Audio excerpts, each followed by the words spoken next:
नमस्कार. आकाशवाणी औरंगाबाद केंद्राच्या सायंकालीन बातमीपत्रात मी वैभवी जोशी आपलं स्वागत करते.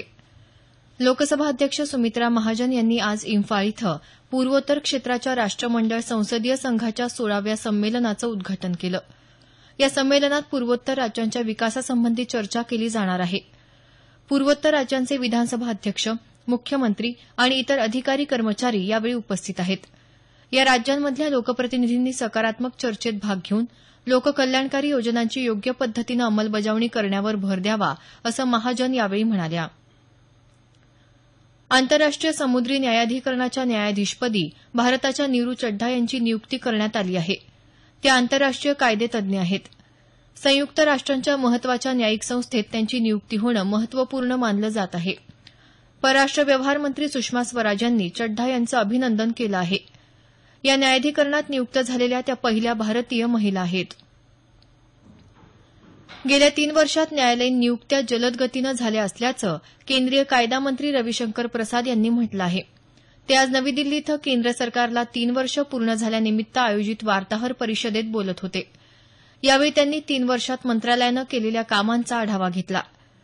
या काळात सर्वोच्च न्यायालयात 17 न्यायाधीशांची तर उच्च न्यायालयांमध्ये 232 न्यायाधीशांची नियुक्ती करण्यात आल्याचं त्यांनी सांगितलं. न्यायप्रक्रियेत डिजिटल पद्धतीचा अवलंब केला जात असल्याचं ते म्हणाले. प्रधानमंत्री डायलिसिस योजना सार्वजनिक आणि खासगी भागीदारीच्या माध्यमातून योग्य पद्धतीनं सुरू असल्याचं केंद्रीय आरोग्य मंत्री जे.पी. नड्डा यांनी म्हटलं आहे. ते आज नवी दिल्ली इथं वार्ताहर परिषदेत बोलत होते. या योजनेचा आतापर्यंत 1.25 लाख लोकांनी लाभ घेतला असल्याचं ते म्हणाले. देशातल्या प्रत्येक जिल्ह्यात क्षयरुग्णांसाठी उपचार सुरू केले असल्याचं त्यांनी सांगितलं. सरकारनं नवीन आरोग्य धोरण अंमलात आणलं असून तंबाखू सेवनाचं प्रमाण कमी करण्यातही प्रगती असल्याचं ते म्हणाले. अखिल भारतीय वैद्यकीय विज्ञान संस्थेनं आज एमबीबीएस अभ्यासक्रमासाठीच्या ऑनलाईन पात्रता चाचणीचा निकाल जाहीर केला. 2,84,000 उमेदवारांनी ही परीक्षा दिली होती. त्यापैकी 4,905 विद्यार्थी समुपदेशन सत्रासाठी पात्र ठरले आहेत. नवी दिल्लीतल्या या संस्थेच्या इतिहासात पहिल्यांदाच यंदा या सत्रासाठी 100 विद्यार्थ्यांना दाखल करून घेतलं जाणार असल्याचं परीक्षा प्रमुख डॉ. अशोक कुमार जरयाल यांनी सांगितलं.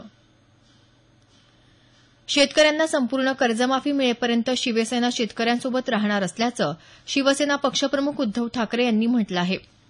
ते आज बुलडाणा जिल्ह्यातल्या शेगाव इथं शिवसेना पदाधिकाऱ्यांच्या मेळाव्यानंतर वार्ताहरांशी बोलत होते. संपूर्ण कर्जमाफीसह शेतकऱ्यांना हमीभाव मिळायला हवा या मागणीचा त्यांनी पुनरुच्चार केला. कर्जमुक्ती मिळाली नाही तर राज्यात राजकीय भूकंप येईल असं सांगून ठाकरे यांनी मध्यावधी निवडणूक होऊ देणार नसल्याचं सांगितलं. सांस्कृतिक क्षेत्रातल्या तज्ज्ञ व्यक्तींसाठी राज्य विधान परिषदेत राखीव ठेवण्यात आलेल्या 12 जागांवर राज्यपालांनी करण्याच्या नियुक्त्या योग्यरित्या होत नसल्याचा आरोप अखिल भारतीय साहित्य महामंडळानं केला आहे. या जागांवर बहुतांश राजकीय व्यक्तींच्याच नेमणुका होत असल्याचं महामंडळाचे अध्यक्ष श्रीपाद जोशी यांनी मुख्यमंत्री आणि राज्यपालांना लिहिलेल्या पत्रात म्हटलं आहे. पुण्याजवळ खडकी दारुगोळा कारखान्यात आज सकाळी स्फोट झाला. या स्फोटात 2 कामगारांचा मृत्यू झाला तर 2 जण गंभीर जखमी झाले आहेत.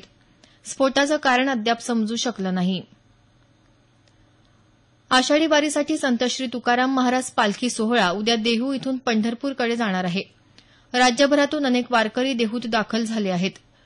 पुणे जिल्हा प्रशासनानं वारकऱ्यांना अनेक सोयीसुविधा उपलब्ध करून दिल्या असून संत तुकाराम महाराज संस्थाननंही वारकऱ्यांच्या स्वागतासाठी जय्यत तयारी केली आहे.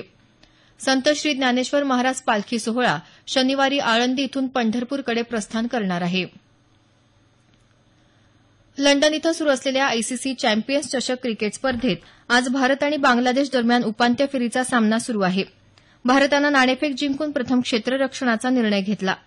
शेवटचं वृत्त हाती आलं तेव्हा बांगलादेशच्या 37 षटकात 5 बाद 188 धावा झाल्या होत्या.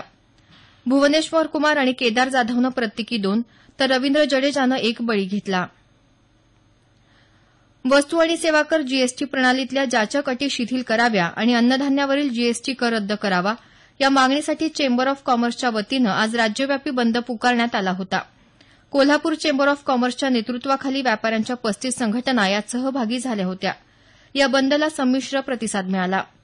याबरोबरच हे बातमीपत्र संपलं. आमचं यानंतरचं बातमीपत्र उद्या सकाळी 6:50 वाजून